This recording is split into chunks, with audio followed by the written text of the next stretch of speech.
আইপিএলে চেন্নাই সুপার কিংসের হয়ে আজকে মোস্তাফিজুর রহমান মাঠে নেমেছে।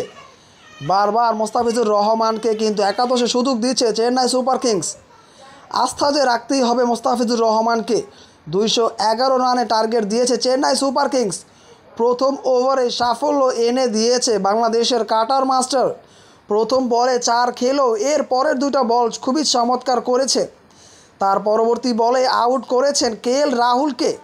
মোস্তাফিজুর রহমানের প্রথম ওভারে সাফল্য, 4 রানে নিয়েছেন 1 উইকেট। কে জানতো মোস্তাফিজুর রহমানের প্রথম হাসিটা যেমন হয়েছে, শেষ দিকে হাসিটাও থাকবে মলিন। এমনটা আসলে কারোরই হয়তো আগে থেকে আন্দাজ করা ছিল না।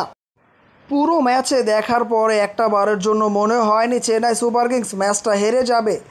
স্টোনিস একাই ভিত গড়ে দিয়েছে চেন্নাই সুপার কিংসের। শেষ 2 ওভারে সকল নাটকীয়তা।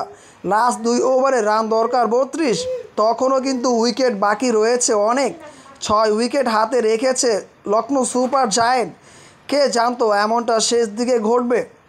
পাথি রানা তিনি দিয়ে গেছেন 15। শেষ ওভারে মোস্তাফিজুর রহমানের জন্য রান দরকার 17। যদিও মোস্তাফিজ ছাড়া আরও অনেকের বলই বাকি ছিল।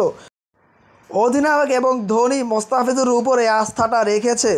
6 বলে রান দরকার 17। যদিও টি-20 ফরম্যাটে এরকম রান হামেশাই হয়ে যায়। কাটার মাস্টার বলে কথা। প্রথম বলে খেয়েছেন ছক্কা, পরবর্তী বলে খেয়েছেন আরও একটা 4। 2 বলেই মোস্তাফিজুর রহমান চেন্নাই সুপার কিংসে হারিয়েছেন। এর পরবর্তী বলে নোবল শো বাউন্ডারি, সেখানেই চেন্নাই সুপার কিংসের আশাটা শেষ। শেষ দিকে আরও একটা বাউন্ডারি খেয়ে মোস্তাফিজুর রহমান 17 রান দিতে খরচ করেছে মোটে 3 বল।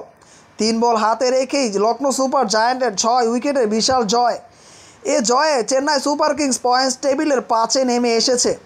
আজকের এই ম্যাচে মোস্তাফিজুর রহমান যে প্রথমটা শুরু করেছে, শেষটা ঠিকঠাক মতো তিনি রাঙাতে পারেনি।